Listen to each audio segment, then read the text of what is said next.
My phone rings unexpectedly. It's Valerie. Hello? I've got a surprise for you. Come to the hangar. What is... Oh. Wow, okay. Of course she hung up. I guess I better go see what's up. Oh! After I swipe myself into the hangar, I make a beeline to Eagle. Valerie's perched in front of my terminal, but she jumps up when she sees me. She moves from the terminal and gestures for me to sit. Voila! Voila! I stare at the scrolling code on the screen. She's got to stop acting like I can read this stuff. What is this? Manual documentation. It needs to be cleaned up before it can be fully understood, though. So, you called me over to show something that's not complete? Valerie crosses her arms. I thought you'd be able to appreciate the magnitude of this discovery. I'm not trying to downplay the importance of this. Besides, my script is parsing it as we speak. It'll be done in a few minutes. We wait patiently for her program to finish running. I watch as she keeps an eye on her script. She's confident in her program, yet keeps glancing at it, exposing the eagerness beneath her calm demeanor. I can't help but wonder. How'd you get into engineering? Girls can't be engineers. That's not what I said. Valerie laughs. It's like a puzzle. What? Taking things apart and putting it back together. Finding new ways to piece everything together to make it a better product. The possibilities are endless, even if we can't see all the solutions just yet. Alright. And you just discovered that by accident? She shrugs and becomes strangely aloof. Things broke around the house a lot. If I didn't fix it, then it would be broken forever. Why not just buy a new one? It always worked fine once fixed. Why spend that extra money? But why did you have to fix it? Why not your parents? She frowns in disdain. Mom couldn't be bothered with things like that. If the computer broke, she'd pretend the problem didn't exist until she needed to use it. Then she'd go and buy a new one because she needed to use it immediately. Money was always tight, and that's why I started trying to fix things. The first thing I ever properly fixed was my bike. I was 15, and my neighbor at the time was a young woman at university. She helped me fix it, and when she learned I was interested in this stuff, she gave me a bunch of how-to books for my birthday. Oh, I guess I was lucky that my dad was pretty handy. He taught me how to take care of my things. Valerie grins playfully. Could have fooled me. Eagle's always a little worse for wear by the time he gets to me. Isn't that right, Eagle? She likes Eagle better than me. Good. She coos affectionately at my gear. It's not a puppy. A sharp beep interrupts our conversation. Valerie whips back towards the screen. It's done. Valerie and I both lean to get a better look at the screen. I turn my head to ask her a question when her hair brushes my cheek. It's soft and smells like flowers. I hadn't realized how close we were to each other until now. Valerie's too focused on the screen to notice. Her slender fingers dance across the keyboard. Oh, this makes a lot of sense. Oh, so much sense. What makes a lot of sense? My core only activated that one time. The function of the core was set to debug mode with a single run instance. English, please. The overdrive mode was meant to be used for testing purposes, so it was set to only activate once. So what does that mean? It means if we can figure out how to change this setting and find out the parameters of activation, you could use the overdrive mode on demand. My eyes widen as I consider the possibilities. Are you serious? Yeah. In theory, anyway. She squints at the code. That's not even the best part. Here are blueprints with algorithms and formulas. What do they say? Valerie puts a finger to her lip. It seems to be incomplete, but we might be able to use this and a bit of reverse engineering to fill in the gaps. If we can figure this out, we can understand the details of the core. If only women came with a manual too. Amen, brother. Oh, oh man. I like this one. I can go back. I'm gonna choose it. So completing this code will help us learn everything we need to know to use my core? Yes, of course. I wish understanding women were that easy. She laughs. It is, once you unlock her code. That's pretty much impossible. Why did Dad include this function for my core, and why didn't he tell me? I have so many questions and too few answers. Let's keep this a secret. Yeah, there's no point in getting the team's hopes up when we don't even know if this will work. Plus, I don't need anyone snooping around my gear. I look pointedly at Valerie. She smiles innocently. What? That's what brought us together. Are you saying you wish you'd never met me? Of course not, but one Valerie is more than enough. She smirks. Don't I feel special? Valerie gets to work, and I watch her for a while. She's working too fast for me to comprehend what she's doing, and I don't want to interrupt her groove to explain it to me. After a few minutes, she glances back at me. You really do like to watch, don't you? Huh? First it was Sho and Mayu at the beach, now me. I didn't watch them! Her eyes sparkle. So, you just like watching me then? Too bad this isn't that interesting. After saying goodbye, I leave her to do her thing. I've still got some time. Whoa, I have more time!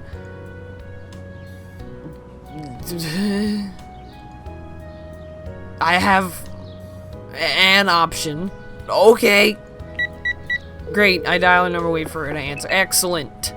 Hello? Yeah, she's busy. You know, this tells me something. I don't know what. I was gonna try to explain it, but then I realized it's gonna be too hard to explain. Yeah, I'm about to go meet a friend for some coffee. Oh, anyone I know? It's you, silly. Oh. I'll meet you at the cafe, in front of the bookstore. Sounds like a plan. I'll see you in a bit. Au revoir. Au revoir. I make my way to the cafe. Interesting. Valerie's waiting for me in a booth by the time I arrive. It's rude to keep a lady waiting. Well, that's not my fault, is it?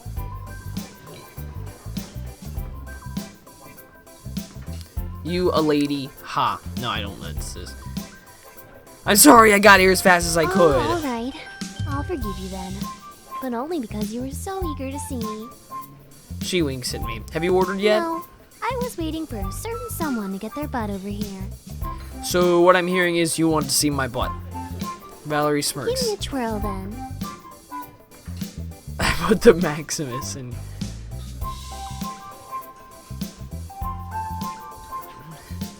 I don't have to because I'm more than just my body.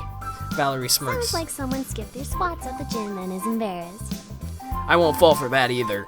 She pouts but has more trouble keeping a straight face. I flip open the menu and take a minute to read my options. Valerie and I both place our orders, and then she pulls out a pencil and sketchbook. What are you doing? Not me, you. Huh? She pushes the sketchbook towards me and grins I want you playfully. to draw me like one of your French girls.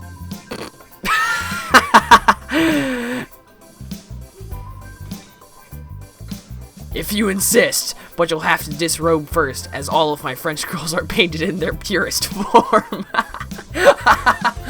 Like this. Valerie grins devilishly and slips one shoulder out of her jacket, then the other.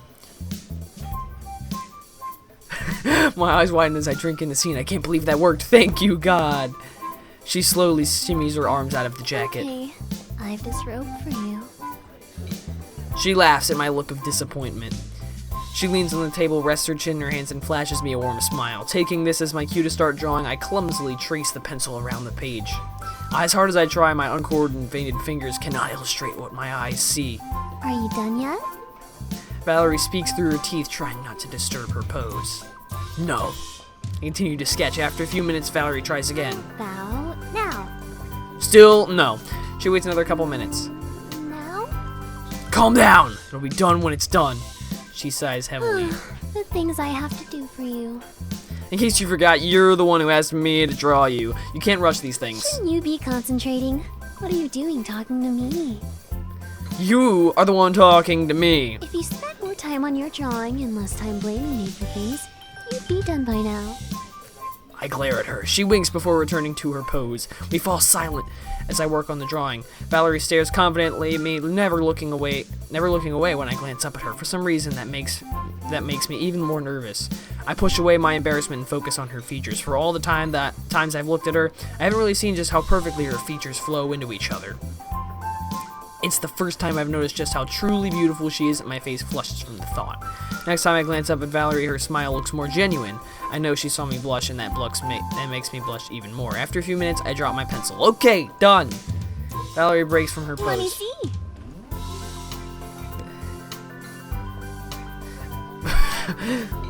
What is it? We're pushing forward the sketchbook. I wonder if she'll like that I drew her.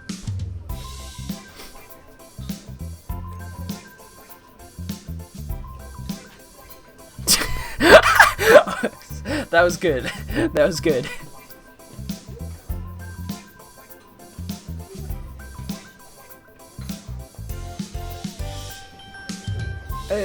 That's a good one. I like that. She stares at the drawing, then her eyes grow wide. She grabs the sketchbook off the table and studies it closely. I hope it's okay. This is more than okay. It's really good. I blink. I anticipated that she used a lot of choice words, but good was not one of them. Ugh, I have something in my nose. Ugh. Really? Yeah, you really captured the eyes. They're so expressive. Do they look like they're up to no good? She They laughs. look like they only do good. All the time. Then I guess I've still got a long way to go. She continues to look at the drawing. You really think it's that good? Mm-hmm. It's really pretty.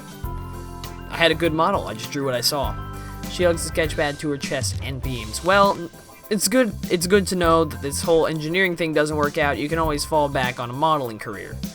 I'll keep that in mind. Her cheeks are tinged pink, but I think she's genuinely flattered. Valerie glances at the time and wrinkles her nose. I've got class soon.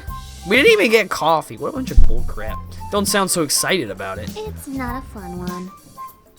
Which one is it? Introduction to art history. Don't you like art? I do. And since I also like history, I thought this would be a good choice for one of my electives. So why the disappointment? Well, it turns out that although I like history and I like actually creating art, learning about other people creating art is not as fun. Alright, I can see that. So watching me create art for you today was not fun either? She That smirks. doesn't count. I was part of the creative process. That's true. She glances again at the time and gathers her things. Okay, I've got to head out. I nod.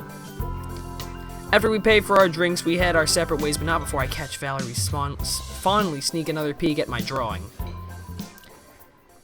Interesting. Okay, so I was gonna explain this earlier. How far have I been going? Okay, so I was gonna explain this earlier.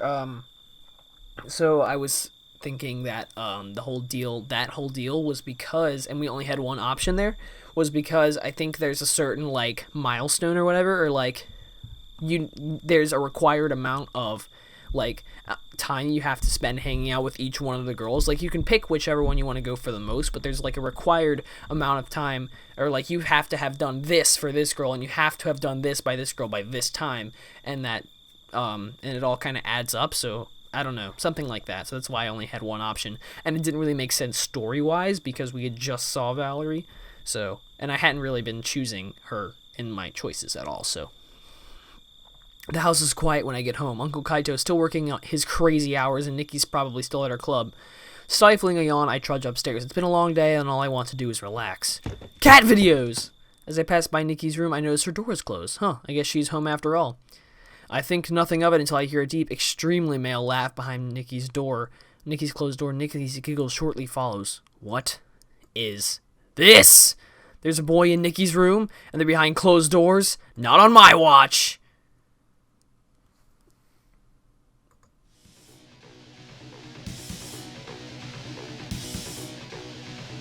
Look at this dude, what the heck? It looks like, what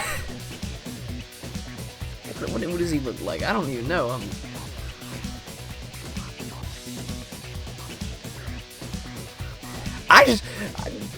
I should have just ran away. This is gonna be bad. I'm gonna get slapped in the face multiple times, yo. Wait! Yo, is this Ken? Oh, yo, it's my boy, Ken! Alright. Nikki's eyes widen, and her mouth drops open. The boy twists to look at me from the chair beside the bed. There's a boy in your room! What are you doing? Who is this guy?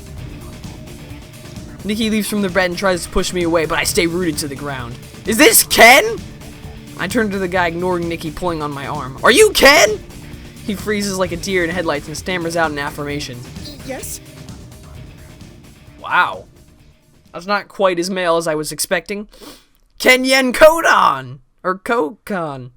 Leave him alone. We're just studying. Studying? Is that what all the kids are calling it these days? Yes. What? No. Studying as in studying. I don't think she's still on the bed, but whatever. She points to her bed, and I take another look around the room. Nikki's bed is sprawled with books, tablets, and laptops. Ken is holding an open textbook in his lap, and a look of pure terror is on his face. I'm not fooled. I know underneath that good kid facade there's another demon just waiting to pounce on my cute, innocent Emoto. Huh? Ken is in my class, and we have an exam next week. I glare at Ken, who cowers from my stare. So, now that you know nothing weird is happening, get out. That's also the wrong line, so therefore you have no right to do that. I cross my arms. Actually, I think I'll stay and help you two study. What? Whatever you're learning now, I already studied. Don't you have your own homework you can do? We're studying fine without you. Are you sure about that? I think Ken here would appreciate the help. I glare at Ken, who gulps hard and nods. Actually, it would be an honor to have the help of an ace pilot. No, it wouldn't. I narrow my eyes at Ken, very suspicious.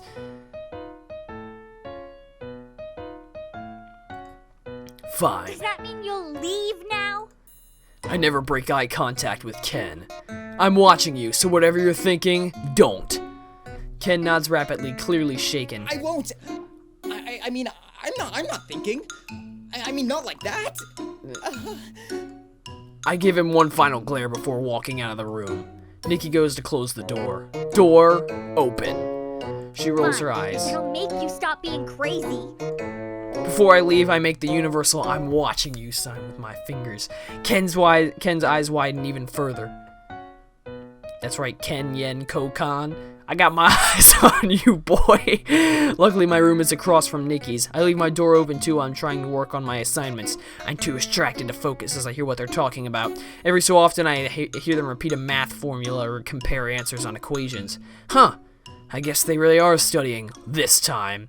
Eventually, I give up and watch videos on MeTube, as opposed to YouTube. Very two different, completely different places. After about 2 hours, Ken goes home. Nikki slams the door shut to her room. Sheesh, what's her problem? Now that I can finally focus again, I finish up my assignments and easily fall asleep afterwards. Oh wait, it's Saturday, yo. All right, I'm done for this session, so I will see you guys next week. Or I think, yes, we'll go with that. So I guess this means that I'm posting that 20-second video on Friday, or maybe I'll do something different. I don't know. So anyways, thank you all for watching today's episode.